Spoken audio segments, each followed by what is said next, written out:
Olá pessoal, bom dia.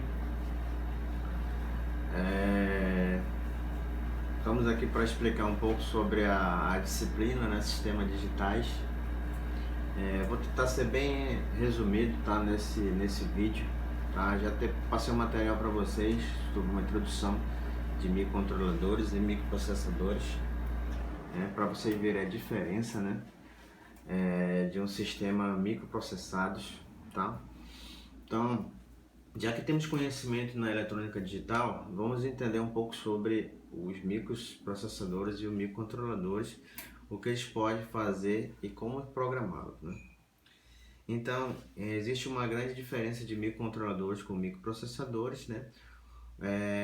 São máquinas construídas a partir de um circuito eletrônico digital, sequencial e combinacional, capaz de automatizar tarefas e processos, ou até mesmo de realizar qualquer tarefa que quisermos que eles façam, desde que informemos todos os procedimentos que eles devem realizar. Tá? Então, isso está tudo unificado dentro de um circuito integrado, né?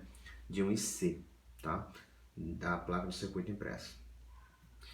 Então, o microprocessador ele é constituído, né, dentro de um CI com uma CPU, né, e uma unidade de controle e uma unidade lógica aritmética, tá? Então essa é a arquitetura de um microprocessador, tá? Então eles têm essa função dentro deles aí, né? Essa unidade de controle, né? E essa ULA, que é a unidade lógica aritmética, tá? Então ele tem esses comandos, né? De fazer essas atividades, né? Então a C tem é responsável pela interpretação do comando de controle das atividades, e a ULA é responsável por todas as operações matemáticas e lógicas dentro de um computador. Então aí vocês veem aí a estrutura, né, de um microprocessador, e aqui a gente consegue ver alguns modelos de microprocessadores que fica no teu notebook, né, no teu desktop e etc. Muitos de nós não sabemos comprar a máquina, né, devido aos microprocessadores, né. Tem uns que compram só por design, mas na realidade não verifica qual é a capacidade dele para atender a sua necessidade, tá ok? Então eu tenho da fabricação aí da Intel, né, com processador i7, e eu tenho AMD, tá? E tenho um Braille. Já o microcontrolador é um pouco diferente, é um componente que é o mesmo Involucro, agrega, além da CPU, vários periféricos como memória, temporizadores, conversores, portas de comunicação e muitos outros, né? Isso dentro de um circuito integrado, tá? Então ele tem uma versatilidade, facilidade de atualização de projeto e simplificação do hardware necessário para o seu funcionamento, tá? Então, e aqui eu tenho a parte dos periféricos, né, dele, minha arquitetura, né? Tem a memória de dados, memória RAM, memória de programa ROM, e tem os time, né? Tem umas portas seriais, tem umas portas I/O, entrada e saída, tá? E aqui eu tenho o meu conversor de analógico para digital e digital para analógico PWM, ok? E aqui eu tenho meus modelos, né, de integrado, né, da família 16F, né, da Microchip, tá? E aqui tem alguns modelos que pode ser trabalhado, né, e visto no mercado aí. Mas o nosso estudo em si ele trabalha na família 18F, né, que é o integrado que a gente vai trabalhar, que é o microcontrolador 4520 ou 4550, né, onde o nosso kit suporta. Mas geralmente a gente trabalha no kit de simulação 4520, tá? Então os microcontroladores são fabricados pela Microchip tecnológica da família PIC. São divididos em várias séries, né, como série 10, 12, 16, 18, 24, 30, 33 e 32. Cada série dessas contém dezenas de modelos de microcontroladores e com características semelhantes, né? As séries 10, 12, 16 e 18 são compostas por microcontroladores de 8 bits, enquanto da família 24, 30 e 33 são compostas, né, de microcontrolador 16 bits, tá ok? Aqui eu tenho a característica principais do PIC, né, do 2420, 4420, 4520 da família 18F, tá? Então a gente consegue ver as características de cada um deles, tá? Eu verifico aqui as portas I/O, né, entrada e saída, né? Então no 4520 aqui eu tenho meus portos A, B, C e D e E, né? Eu tenho as minhas fontes de alimentação e eu tenho outras características que você pode ver aí no manual. Tá? Aqui eu tenho a minha arquitetura em si, como é que funciona a parte interna do 18F, do microcontrolador, né? Então são os terminais deles, né? Que você vê dessa forma aí, dessa arquitetura, o funcionamento dele, né? E são os ports que você consegue ver para poder você habilitar aí na sua programação. Bem, aqui eu tenho um processador CISC, né? Ele é um computador com um conjunto complexo de instruções, é capaz de executar várias centenas de instruções complexas diferentes, sendo extremamente versátil. Alguns fabricantes, porém, resolveram seguir o caminho oposto, criando o padrão RISC, né? Que ele tem um computador com um conjunto de reduzir as instruções, né? Ao contrário dos complexos CISC. Os processadores RISC são capazes de executar apenas algumas poucas instruções simples. Justamente por isso, os chips baseados nessa arquitetura são mais simples e muito mais baratos. Outra vantagem dos processadores RISC é que, por terem um menor número de circuitos internos, pode trabalhar a frequência mais alta. Então, a partir da série 18, né, do PIC, a arquitetura RISC foi otimizada para obter uma alta performance com a utilização de um compilador C, né? Esse é o caso do microcontrolador 4520, usado como base para o nosso estudo, com 32 por 16 de memória de programa, com 1536 por 8 de memória RAM e 256 por 8 de EEPROM, né? Capacidade de operar até 400 MHz de frequência do clock. Além de vários periféricos, como o módulo de timing, né? 0, 1, 2, 3, 0, 1, 2 e 3, os conversor analógico e digital, e entre outros aí que vocês conseguem ver. Aqui eu tenho a parte da minha pinagem, né? Da minha pinagem do meu microcontrolador 4520, possui 40 pinos, contém 5 ports, né? De entrada e saída, com os ports A, B, C, D e E, com exceção dos pinos de alimentação V, PDD e VSS. Todos os outros pinos são multiplexados com as outras funções, como mostra a figura abaixo aí, tá? Observe também que os ports A, B e C e D possuem 8 pinos de cada, respectivamente, né? Então você vai fazer as suas configurações aí dentro dele. E o port possui apenas 4 pinos, né? Somando todos os pinos, chegamos no valor de 36. Então aí eu tenho o meu circuito integrado, né? De uma forma mais clara que você consegue ver, tá? E aí você verifica as pinagens de cada um deles junto ao manual, tá? Então tem a descrição de cada pino desse, o que é que corresponde, né?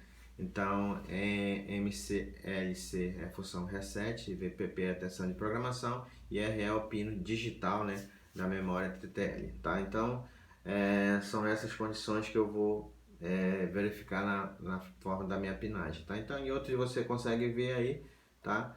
Dentro do manual, tudo bem? Esse material vai ser passado tudo para vocês, tá?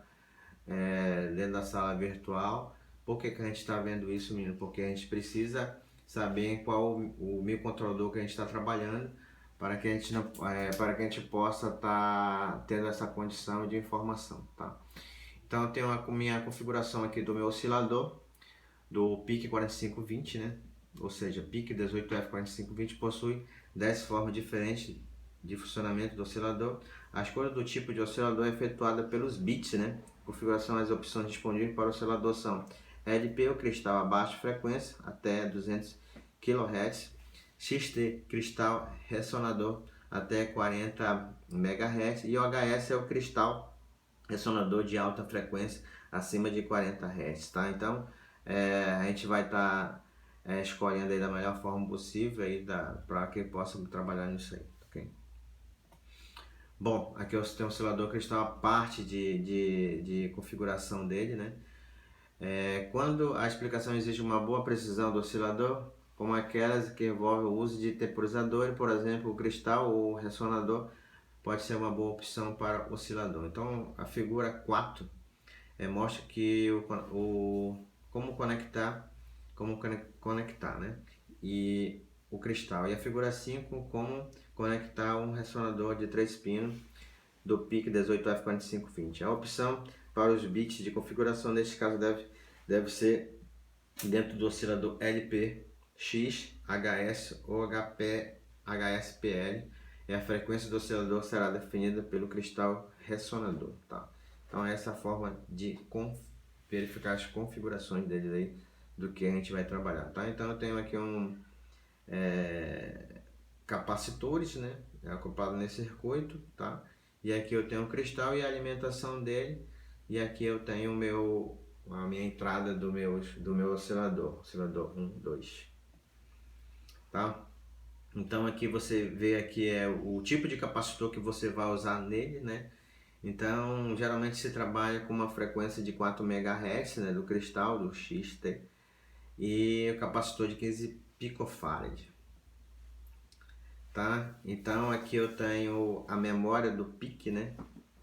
Desse PIC que a gente está trabalhando. Ele trabalha com uma memória flash de 32x16, memória RAM 1516x8 e memória APRO 256x8, tá?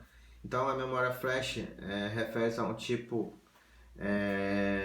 particular de APRO, sigla em inglês, é uma memória somente de leitura programável, apagável eletricamente, e nada mais do que um chip de memória de computador que mantém informações armazenadas se há necessidade de uma fonte de energia.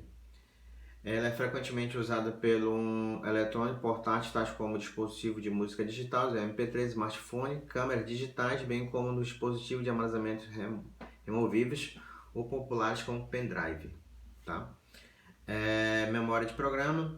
Como nós sabemos, a memória de programa ROM e EPROM é de tipo não volátil, ou seja, pode ser energizar nosso tipo de microcontrolado e não perderá o programa gravado, tá? Então, a figura que vocês vão ver a seguir aí mostra o mapeamento da memória do programa, né, do PIC 18F. Observe que nele tem uma implementação, ou seja, tipo como fosse umas gavetas, né,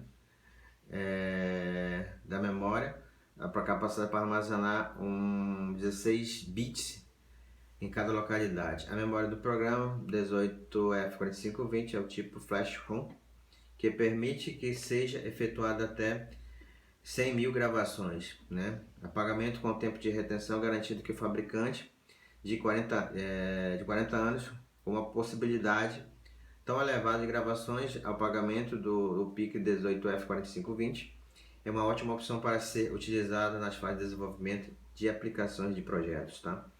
Então aqui eu tenho a minha forma de armazenamento das memórias, tá? Então eu tenho alta prioridade de interrupção de um vetor, né? E eu tenho baixa prioridade de interrupção do vetor, tá? Então Right Priority Interrupt Vector e Low Priority Interrupt Vector são essas condições de interrupção alta e interrupção baixa dentro de um vetor. E aqui eu tenho a memória dentro do chip, né? Então, essa memória RAM, SRAM, significa a estática de acesso aleatório em português. É um tipo de memória de acesso aleatório que mantém os dados armazenados desde que seja mantida sua alimentação, não precisando que as células armazenem os bits seja atualizado do tempo em tempo, tá?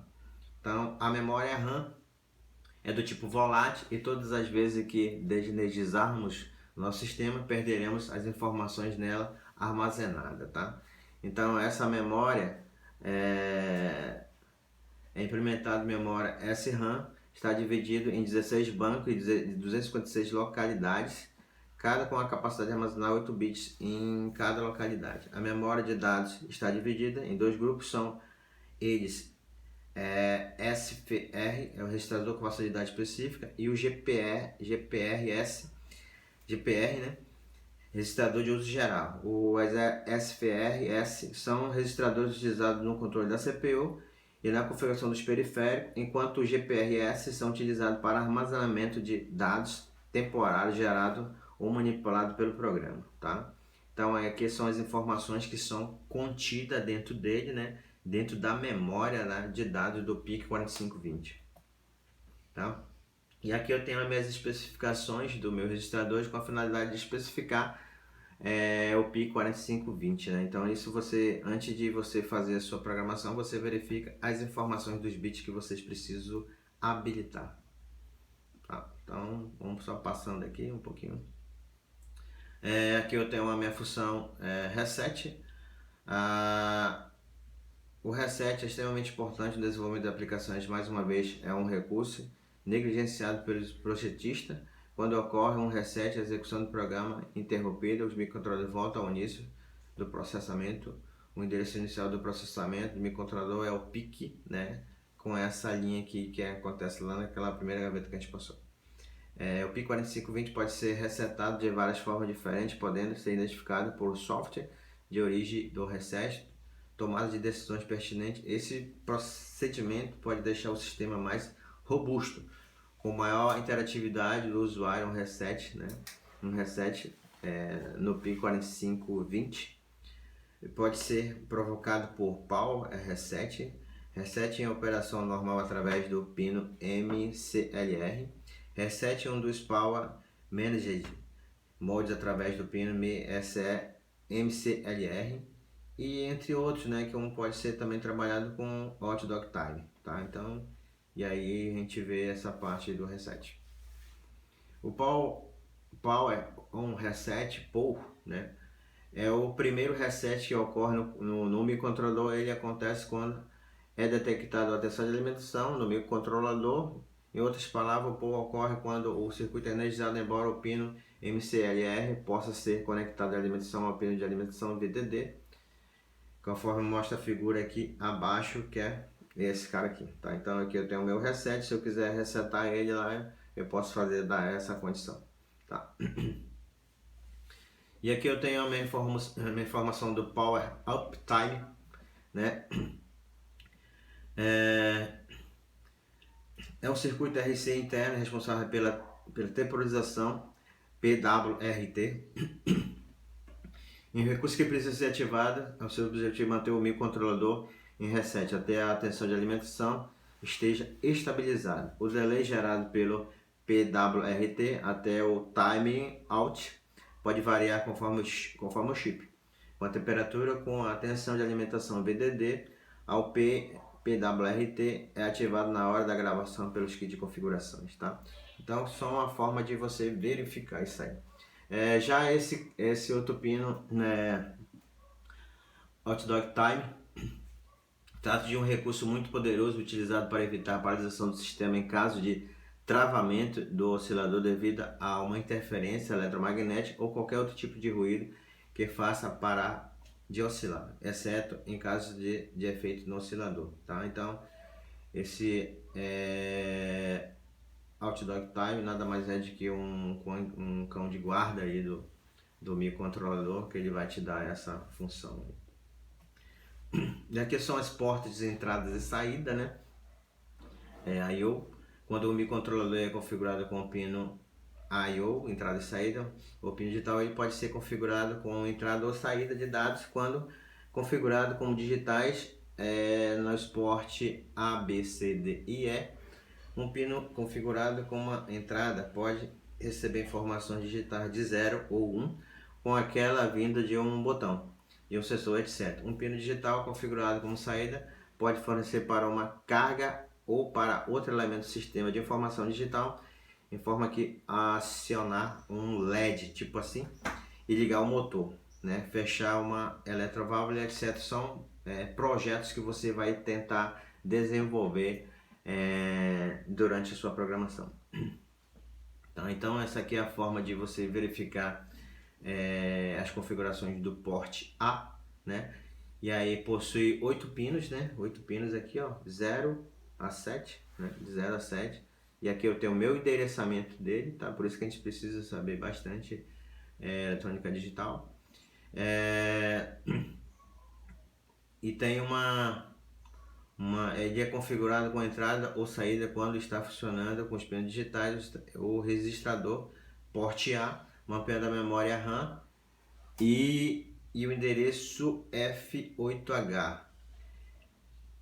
É o elo entre o software e o hardware, né, conforme mostra a figura aí 4.1, tá ok? Vamos lá. E aqui eu tenho o LET, né? O LET nada mais é um circuito sequencial e estável, assíncrono, ou seja, é um circuito construído por portas lógicas, capaz de armazenar um bit de informação onde a saída de certos instantes depende de dois valores de entrada do instante mais os valores anteriores da saída. Isso é do seu estado atual, onde a saída muda a qualquer instante de tempo, podendo ter ou não várias variáveis de controle em seu nome, significado em português, trinco ou ferrolho. O LET basicamente são memória de 1 bit, tá? E aqui eu tenho uma informação relacionada quanto ao pino de configuração como saída, tá? Então, pessoal, para não ficar muito pesado nas informações, por hoje a gente para aqui, né? E aí a gente continua na parte Mas deixa eu concluir logo essa parte que falta bem pouco, é isso que eu queria saber mesmo. Quando o pino está configurado com a saída ao nível lógico aplicada ao respectivo bit, o registrador porte A aparece naquele pino, e o mesmo não acontece quando o pino está configurado como entrada. Nesse caso, quem define o nível lógico aplicado é o pino do hardware externo conectado a ele. O registrador porte A permite efetuar a leitura do pino configurado para a entrada de determinado nível lógico aplicado, tá? Então, a verdade é que existe um LET ligado a cada pino do porte A, é formado quando escrevemos o valor do registrador do porte A, informações, né? Então, se você observar bem aqui, os LEDs estão mapeados na memória de dados com o registrador SPR, que está acesso ao LET do porte A, e o registrador LAT, né, está mapeado ao endereço de F80H. Outros portos também possuem LEDs e registradores LEDs, né, LET-A, os LEDs na realidade, mapeando a memória RAM, tá? Então aqui você vê aqui nessas configurações, uma vez que os pinos e o porte estejam configurados como digitais, o registrador TRIS, né, irá configurar os pinos como entrada ou saída, e o registrador TRIS-A configura o porte, configura os pinos do porte A, e o registrador TRIS-B e os pinos do porte B, assim sucessivamente. A figura 4.2 mostra essas informações aí, tá? Que ele está te mostrando aqui, o TRIS-A, né, junto com as pinagens do porte A, tá? E aqui eu tenho o endereçamento dele aqui, ok? Então aqui eu tenho só uma informação como é que ele poderia ser configurado dentro lá do teu programa, né? A fração do código que seguir mostra como iniciar os pinos de porte A como digitais. Observe que para configurar os pinos RA, RA3 e RA0 como digitais, é preciso iniciar o registrador ADCOM com o valor 0 por 0F. Veja também que os ports RA e RA2 e RA1 foram configurados com os pinos de entrada e os demais pinos do porte A como saída. Então aqui, quando for fazer a minha configuração lá, eu tenho que colocar porte A recebe 0, então, ou seja, o que tem essa função? Ele limpa a porta. E o LET A recebe 0, né? Limpa o LET A. E o ADCOM 0 por 0F, né? Configura os pinos RA e RAIS, né? E RA0 como digitais, e o TRIS, que recebe 0 por 0,6, configura o RA2 e o RA1 como entrada e os demais pinos de porta de saída, tá? Então, meninos, agora sim nós finalizamos as nossas informações de hoje, as nossas aulas, tá? A parte de trabalhar com PIC não é fácil, tá? É um tipo de microcontrolador, de tipo de programação mais complexo do que você trabalhar com o Arduino, tá? Então vamos ver como é que a gente vamos trabalhar da melhor forma possível com vocês à distância aí. Espero que vocês tenham entendido e todo esse material ele vai estar disponível lá no mural para vocês, para que vocês possam fazer a leitura de vocês. E aí eu vou estar mandando algumas informações para vocês como baixar o software, o simulador, tá? E aí, como vocês já trabalharam com Proteus, fica mais fácil da gente tentar desenvolver aí dentro dessa plataforma aí do Proteus, tá? Então, meninos, espero que vocês tenham entendido nessa leitura, é um pouco meio complexo mesmo, trabalhar com o microcontrolador PIC, né? Tá? Mas a partir do momento que a gente fez o nosso primeiro programa aí de acender um LED lá na configuração aí, dentro da linguagem C de máquina, a gente consegue fazer os demais tipos de programa, tá? Então, pessoal, até mais. Nós nos vemos na próxima aula aí, tá? E aí, um abraço para todos aí. Tenham um bom dia e uma boa tarde para todos.